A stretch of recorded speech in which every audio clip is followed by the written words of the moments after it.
Welcome to Beers with Brian.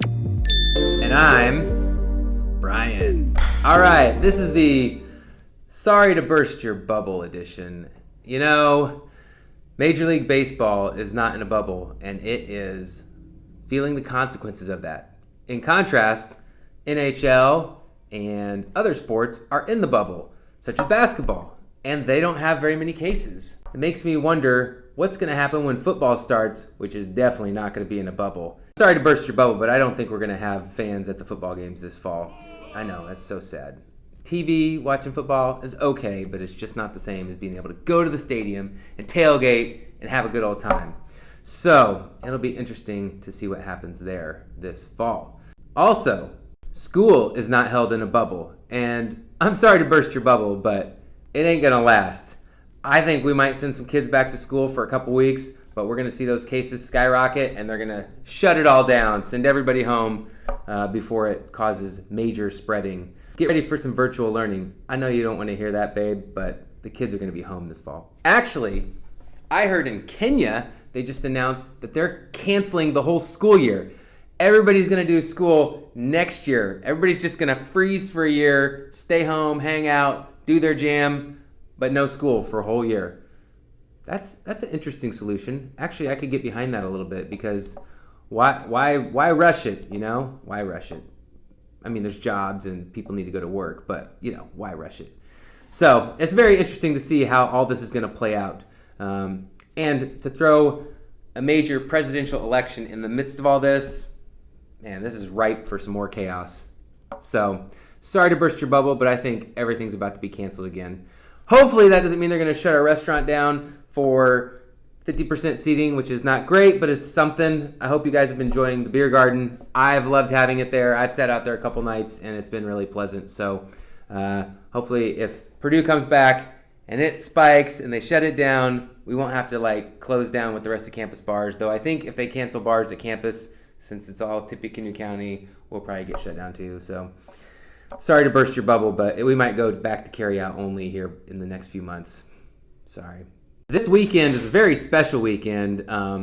It's a good weekend to come down to the brewery because two things. First off, Helvanistefiner. I'm saying that wrong. This is also the hard words to pronounce edition. The old ale that we brewed last year, about 1 year ago, we're putting on tap tonight. We sold it initially right when we brewed it, but we saved back a half barrel of the beer to compare it to the new batch that we just brewed and went on a few days ago. So now we have a batch of beer and a 1 year old batch of the same beer, so you can do a little comparison, which when you have a couple years together, that's called a vertical. So you might have seen our announcement for a vertical tasting.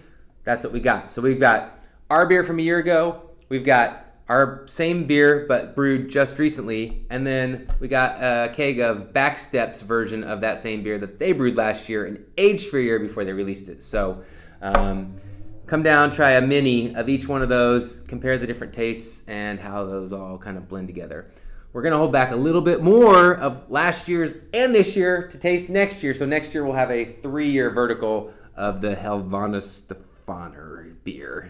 Let's talk about what an old ale is. So back in the old days in the 1800s in England, what they would do is they would brew a beer, and they would typically be called a stock ale. And a stock ale is just like the beer that they brewed all the time. Typically it's darker beer, like a porter. They would basically make Amish friendship beer, where they would take some of that new batch of beer and mix it with some of their older beer that had kind of had some sours and funks and weird flavors, and they blend those together to make their old ale. Then they'd save a little bit of that batch for the next beer that they brewed, and then they would keep blending. Each time they brewed a new batch, they would blend a little bit of the old batch into it and then save a little bit out, kind of like what we're going to do this year, and just kind of roll it over into the next year. And so they always had a way of making sure the beer tasted the way they wanted to, even though the fresher beers might not have been as aged as much as they wanted to. So nowadays we like really fresh beer because we're very hop forward. This is a very malty beer. So that's how an old ale works. So come down this weekend, check it out.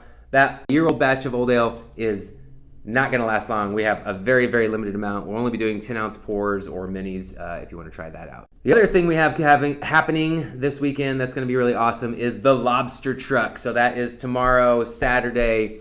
I think they're going to be here from 4 or 5 until they run out of lobsters, I guess. There's a lot of people interested. So come early. Get yourself a seat in the beer garden. Get yourself a nice lobster roll and some of the old ale. And perhaps there's going to be a cupcake truck coming too, so you can have a little dessert after you're done with your lobster and old ale combo, which is going to be really good. So come on down. I believe next week we got EMT and Guac Box back, and just come check us out, man. We love seeing you guys. We miss you. We miss having all of you together at the same time, but we will get through this, and this too will pass. All right. Take care, everybody. See you later. Cheers.